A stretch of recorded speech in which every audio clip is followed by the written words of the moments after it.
Good morning, students. Today we will do exercise 14.1 and sum number 3. This is a concept to find the missing frequency. कि आपको जैसे आपने पिछले सम दो किए हैं उसमें आपको फ्रीक्वेंसी सारी गिवन थी, बट इस सम में थोड़ा डिफरेंट है कि इसका सारा कुछ आपको गिवन है, एक्स की वैल्यूज़ गिवन है, फ्रीक्वेंसी भी गिवन है, लेकिन एक लेटर उसमें से मिस है. सो इस मिसिंग फ्रीक्वेंसी को आपने फाइंड करना है, बट इस फ्रीक्वेंसी के प्लेस पे आपको इसके साथ कुछ एडिशन दे दी है, वो है maths mean. The mean pocket of advance of is ₹18 कि आपको मीन पहले से ही गिवन है. ऊपर वाले सम्स में आपने मीन खुद फाइंड की है, लेकिन यहाँ पे आपको मीन पहले से गिवन है. इट मीन कि आपको मीन दे दिया है और आपको ये नंबर्स दे दिए हैं, और फ्रीक्वेंसी का एक नंबर जो आपको वैल्यूज़ है वो मिस है, उसको आपने फाइंड करना है. तो उसके लिए आप क्या करोगे, पहले सारी ये वैल्यूज़ आप इस कॉपी पे ऐसे राइट करोगे, सेम एज जैसे आपने पिछले सम किए हैं, लास्ट 2 सम्स किए हैं. सबसे पहले इस कॉन्टीन्यू सीरीज़ को आपने सिंपल सीरीज़ में चेंज करना है. तो उसके लिए मैंने आपको मेथड बताया था कि दोनों नंबर को plus addition of both number and division by 2. 3 और 1 4 2 24 बाय कटिंग 12. तो ये मेथड बार बार करने की ज़रूरत नहीं है. इसके लिए आपके पास एक ट्रिक है, एक मेथड है कि आपने 12 जो आंसर आपका आया है, तो यहाँ पे आपने डिफरेंस चेक करना है. यहाँ पे दोनों नंबर्स में डिफरेंस है 2 का, और यहाँ पे भी 2. तो वही जो डिफरेंस है आपने यहाँ पे ऐड करते जाना है. 12 के बाद बाय एडिशन 2 14, 14 के बाद 16, 16 के बाद 18, 20, 22 देन 24. और इस कंसेप्ट के बाद और मिसिंग फ्रीक्वेंसी में maximum time students direct method की हेल्प लेती हैं. Direct method is very easy और वैल्यूज़ भी छोटी हैं. छोटी वैल्यूज़ के लिए आप डायरेक्ट मेथड ही यूज़ करते हैं. तो उसके लिए हमें चाहिए था फॉर्मूला मीन का. डायरेक्ट मेथड की हेल्प से summation f x upon summation F. उसके लिए हमें चाहिए एफ एक्स. तो एक्स तो हमारे पास है, बट एफ पहले हम फ्रीक्वेंसी देख लेंगे. इसमें से फ्रीक्वेंसी बुक में से आपको फ्रीक्वेंसी सारी गिवन है, वही फ्रीक्वेंसी आपने यहाँ पे लिखनी है. फ्रीक्वेंसी 7 6 9 13, ये सारी फ्रीक्वेंसी आपको बुक में गिवन है. 5 एंड 4. एंड डायरेक्ट मेथड के लिए हमें चाहिए एफ एक्स. तो आप एफ और एक्स को मल्टीप्लिकेशन करोगे पहले. 12 7 84, 14 6 84,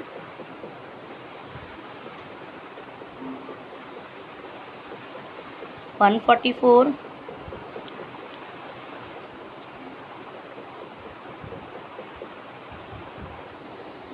और जब भी आपने फ्रीक्वेंसी के साथ मल्टीप्लाई करना है तो ये दोनों आपस में मल्टीप्लाई नहीं होंगे, तो आप एज इट इज़ यहाँ पे 20 एफ लगा लोगे, क्योंकि न्यूमेरिकल वैल्यू और फ्रीक्वेंसी जो अल्फ़ाबेट्स है कभी भी मल्टीप्लाई नहीं होते और एज इट इज़ इनके साथ ही अटैच हो जाते हैं.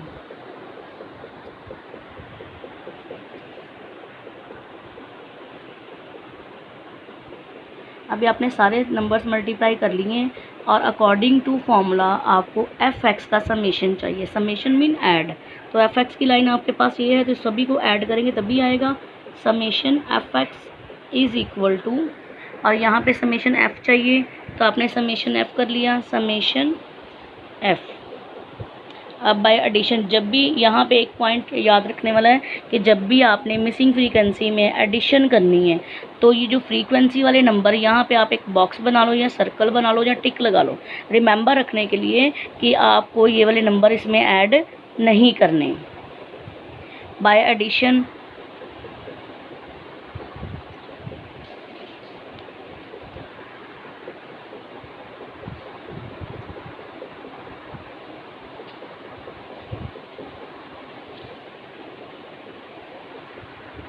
एडिशन आप कर सकते हो. 752 by addition these number. इसको आपने छोड़ देना, लीव कर देना।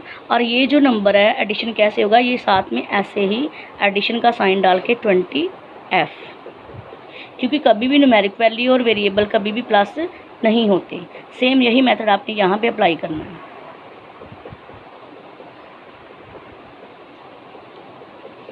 बाय एडिशन अगर आप सभी नंबर्स को एडिशन करोगे तो यहाँ पे आपके पास आ जाएगा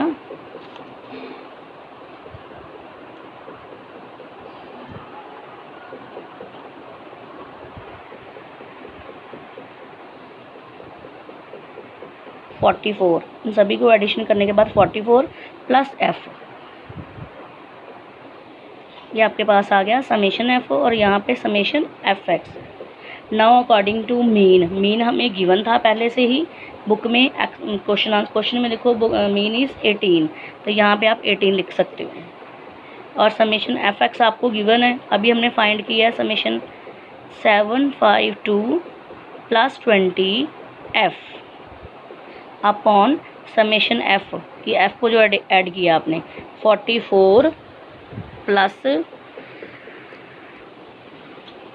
f 44f। अब यहाँ पे बन गई फ्रैक्शन, इधर भी फ्रैक्शन है इधर भी फ्रैक्शन है।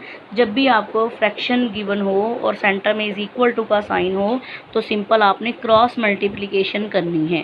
क्रॉस मल्टीप्लिकेशन की इधर नीचे वाला नंबर ऊपर जाके मल्टीप्लाई हो जाएगा, इधर से इधर वाला ऊपर जाके मल्टीप्लाई। 18 के साथ अगर आप 44 प्लस f को मल्टीप्लाई करोगे तो 18 सिंगल नंबर वो ब्रैकेट के बाहर आएगा। जब भी 1 से ज़्यादा वैल्यूज़ हों तो वो ब्रैकेट के अंदर आएंगे अगर मल्टीप्लाई करनी है। इज़ इक्वल टू 1, अगर कोई भी वैल्यू 1 के साथ मल्टीप्लाई हो तो उसका आंसर वही होता है जो वो वैल्यू खुद है। तो 1 के साथ मल्टीप्लाई करने की वैसे ज़रूरत नहीं है, शो करने के लिए बता सकते हो आप। बाय मल्टीप्लिकेशन अगर आप मल्टीप्लाई करते हो, फर्स्ट ऑफ ऑल 18 को आपने 44 के साथ मल्टीप्लाई करना है, उसके बाद f के साथ। 18 4 × 72 plus 18f is equal to 1 के साथ अगर मल्टीप्लाई करोगे तो सेम ही आएगी वैल्यू। नाउ यहाँ पे हमारे पास 2 टाइप्स की वैल्यू है, एक तो वेरिएबल वाली, एक कांस्टेंट वैल्यू। कांस्टेंट वाली जिनके साथ कोई भी वेरिएबल नहीं है, तो आपने क्या करना है, वेरिएबल वाली एक साइड पे, क्योंकि हमने निकालनी है फ्रीक्वेंसी, तो हमेशा जो आंसर निकालते हैं वो लेफ़्ट साइड पे होता है। 18f ऑलरेडी है, 20 इधर प्लस है, इधर आके क्या हो जाएगा माइनस। सेम एज कांस्टेंट आपने सेम साइड पे करने हैं। यहाँ पे 752 ऑलरेडी है और यहाँ पे 7 जिसके आगे कोई साइन नहीं होता वहाँ पे प्लस का साइन होता है 792, तो इधर आके हो जाएगा -792। अगर यहाँ पे इसको सॉल्व करें तो -2f इज़ इक्वल टू, यहाँ पे अगर माइनस करेंगे 2 में से 2 0, 9 में से 5 4 और 7 में से 7 0, because of 752 is smaller number than 792, तो आएगा साइन बड़ी टर्म का। दोनों तरफ माइनस है, माइनस माइनस कट हो गए और यहाँ पे f के साथ 2 है, तो f की वैल्यू हो जाएगी 40/2। By cutting method f is 20 is answer.